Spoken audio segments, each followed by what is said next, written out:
Ang prediction si kaibigan po ngayon guys, tungkol po sa mangyayari po daw dito sa Luzon, no? Grabe, no? Kaya pala nagkakaganito po yung sakuna dyan dahil sa dami pong mga hindi natin po pwedeng sabihin po yung ano man ang ipinapaabot ng ating kaibigan na baka makapasakit pa ni sa uban, no? Kaibigan, yung prediction po, unahin natin. Ano po bang nakikita po ninyo sa Luzon? Kawawa. Sos.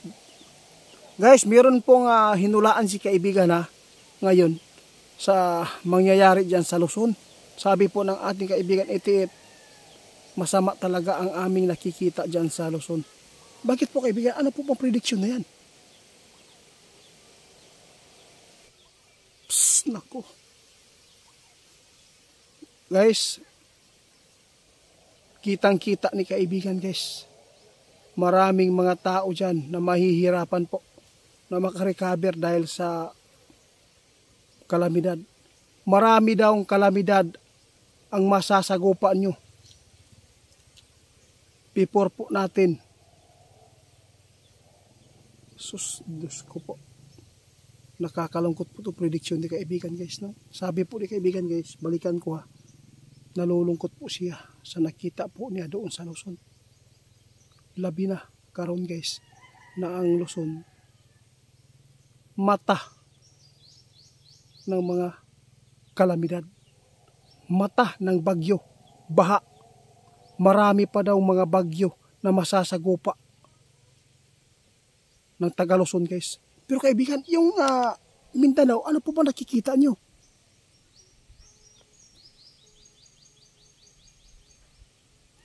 Napakaswerte yung Mindanao guys.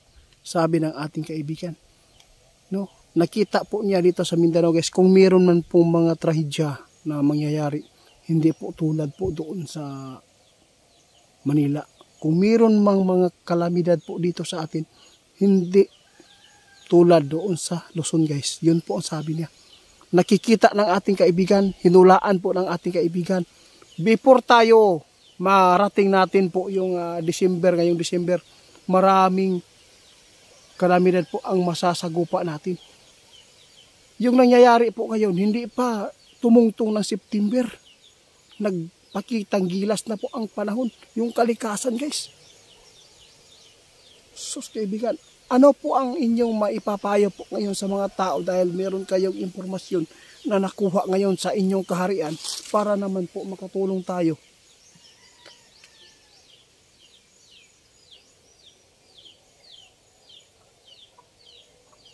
Ingon si kaibigan guys, sabi niya, kung ako ang nakatira dyan, lalo na ay laging tinatamaan ng bahay mo, ng baha, kailangan po talaga ninyong magsikap na lumikas doon sa lugar na yan.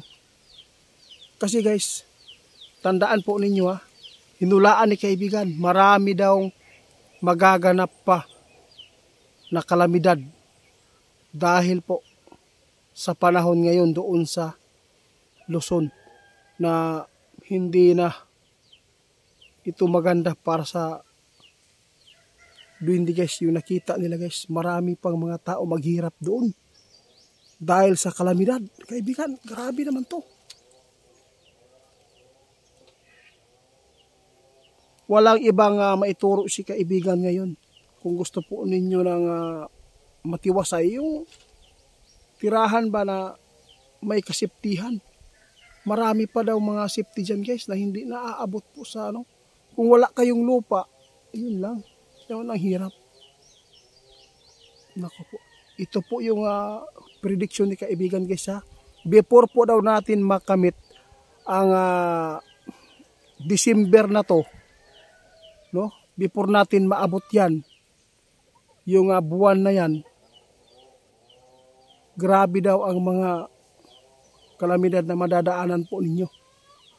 Pagdating sa 2026 guys, medyo maka-arang-arang na, no? Sabi ng ating kaibigan.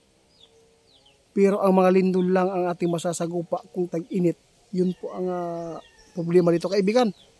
Maraming salamat po sa inyong prediction ngayon nga ipinapaabot na gusto po rin yung umalis yung mga tao na laging naaabot ng baha kasi marami pang bagyo daw guys na madadaanan at magaganap dyan sa Luzon guys. Ang Mindanao guys sobrang safety pa.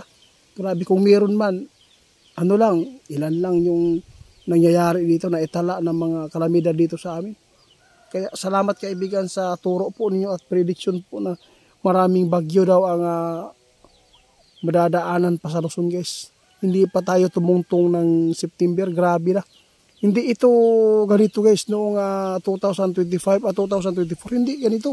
Iba po yun. Doon na po sila nag-uumpisa yung bagyo sa September or October, doon po.